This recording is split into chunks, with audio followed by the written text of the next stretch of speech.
ہم سے یحییٰ بن صالح نے بیان کیا، کہا ہم سے فلیح بن سلیمان نے، وہ سعید بن حارث سے، کہا ہم نے جابر بن عبداللہ سے ایک کپڑے میں نماز پڑھنے کے بارے میں پوچھا تو آپ نے فرمایا کہ میں نبی کریم صلی اللہ علیہ وسلم کے ساتھ ایک سفر غزوہ بوات میں گیا، ایک رات میں کسی ضرورت کی وجہ سے آپ کے پاس آیا، میں نے دیکھا کہ آپ صلی اللہ علیہ وسلم نماز میں مشغول ہیں۔ اس وقت میرے بدن پر صرف ایک ہی کپڑا تھا، اس لیے میں نے اسے لپیٹ لیا اور آپ کے بازو میں ہو کر میں بھی نماز میں شریک ہو گیا۔ جب آپ نماز سے فارغ ہوئے تو دریافت فرمایا، جابر اس رات کے وقت کیسے آئے؟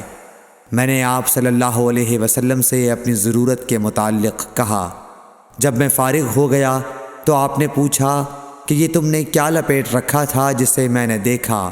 میں نے عرض کی کہ ایک ہی کپڑا تھا، اس طرح نہ لپیٹتا تو کیا کرتا؟ آپ صلی اللہ علیہ وسلم نے فرمایا کہ اگر وہ کشادہ ہو تو اسے اچھی طرح لپیٹ لیا کر، اور اگر تنگ ہو تو اس کو تہبند کے طور پر باندھ لیا کر۔